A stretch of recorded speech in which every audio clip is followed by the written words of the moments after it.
Hello everybody and welcome to another video. My name is Bluemel and today we're going to look at my anamorphic lens.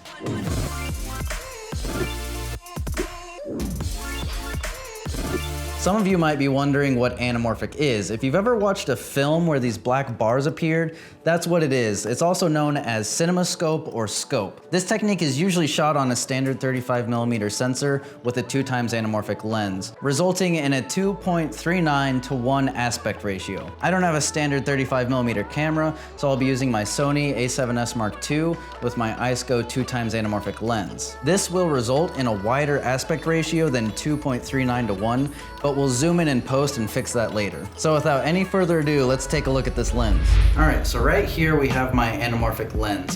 This is just a cheaply made little 3D printed lens cap. Here we have the beautiful anamorphic lens. The only moving part on this is the focus ring. You can see it pops in and out. That locks or unlocks it, and then you can turn the focus. It's really hard to move though, so just keep that in mind. Right here, you can see the back element and my nice fingerprint and the adapter. So this adapter I got from Vid Atlantic, and there's a step down ring here because this is a 60mm adapter. And then you can get all sorts of different step rings. They're just kind of annoying though. As far as applying the adapter on the anamorphic lens, you just want to make sure you're on a flat surface like this table. Plop it on down there and then slowly screw each one of these in. Make sure it's nice and even and snug with your thumbs. Now, then you want to take your receiving lens, which right here I'm using my Nikon 85mm. The reason I'm using this lens is because if I go any wider than 85mm, I'll actually get vignetting. You can shoot tighter, like 90, 100, 210, 300, 600. If you do shoot on a body that is like APS-C, like the A6300, the A6000, etc., you can go down to 50mm and there won't be vignetting. The reason is because the anamorphic lens actually halves the focal length you're shooting at. You're getting about that 85mm compression, but after the anamorphic gets thrown on there, you're actually shooting around 45mm, but getting that compression, so it's a really unique look. So now it's just as simple as screwing the adapter onto the threads of your lens. And how you know if it's attached properly is if this part of the lens is completely vertical. So you can see I'm a little off. I'm probably still gonna be off because if I do it perfectly, I'm gonna lean over and block your view. So I'm just gonna tighten it right now.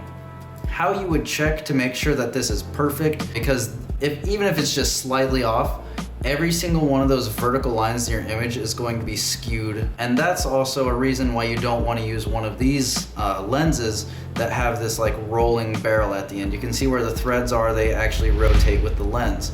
And so that would rotate the image, thus giving you this really weird effect. One thing I do recommend when shooting anamorphic is, since it squishes everything, it's really kind of weird looking at the image. You can get used to it, but I do recommend filming with an external monitor. I have my 501 small HD right here, which allows me to actually play back everything in the anamorphic look. So let me show you what that looks like real quick. Right here you can see how the image has the black bars. How you change the setting on your small HD is you go to the far left, down to anamorphic. It's already applied, so I'm gonna show you guys what it looks like without that applied. You can see how it's kind of that squish look. The only weird thing about the 2x squish is there's a lot of black bars here. Usually you're not seeing this much. What I'll do is I'll zoom in. You'll lose a little bit of these edges, but you just kind of account for that. And then you're getting that more natural look without the film bars taking up the entire shot. That might have seemed a little confusing, so let's jump in Premiere and I'll show you what that looks like.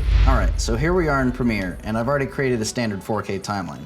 Right over here we have our anamorphic footage. So what you want to do is you want to right click on your clip, hit modify, interpret footage, go down to this pixel aspect ratio. You want to hit conform to and then select the type of anamorphic lens you have. I have the 2.0, so we're going to select that option. Now what this has done is it's changed the complete resolution of this clip. So when we drag it in here, we want to keep its existing settings. And then you want to scale this down by 50.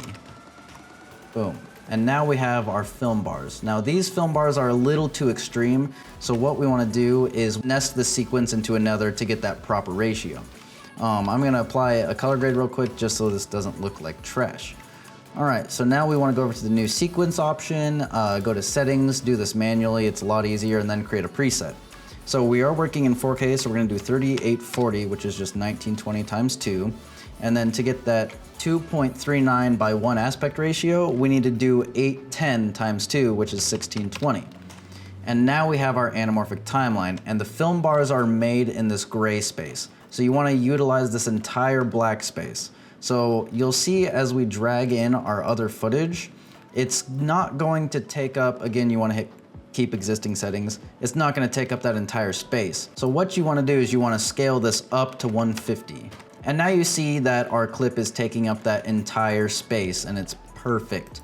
The only problem with this is you are losing that resolution. If you see, you can kind of see where you're getting cut off at the clips. So the other method that I have kind of saves some of those edges. So what you want to do is you want to go back over to raw footage, delete your clip, and then you want to go back to that clip, hit modify, interpret footage, and you want to use the square pixel ratio. You don't want to modify it when you do this. Drag your clip in and apply your color grade so it's not gross. And what you want to do is you want to go up to motion and scale. You want to deselect uniform scale and change the height to 60. Now what the modify option is doing is it's already changing your height to 50. By stretching it up to 60, you are making things look slightly more unnatural, but you're saving some of those edges. So now when we bring the clip in over here, again, keep existing settings, you will see that all I have to do is scale up to 125, and we've preserved probably like maybe 1/10 of the image. Before, the image was cut off like right here and right here. So you are getting a little bit extra for your money, but you're also stretching things vertically just a little bit. So heads can look a little off, but if you need to go a little wider, that's how you do it. Whew. All right, so I know that was a lot of information, and this video is going a little longer than I'd anticipated, so I just want to leave you with 2 bonus tips. 1, when shooting anamorphic, you want to try and shoot with a tripod or a gimbal, because any vertical change in the image really disorients the audience and just looks weird. Tip number 2, before you go running and saying, I want to go buy an anamorphic lens, do keep in mind that there is quite a learning curve and a lot of steps to this process. There's the clamp involved, you have to attach it to the lens properly, then you have to make sure the lens is vertically aligned properly, and then you have to go into post-production and make everything squished and beautiful and wonderful, right? So there is a process, and just do your research before jumping in. If you enjoyed today's video, please like, comment, and subscribe down below, and I will see you next time.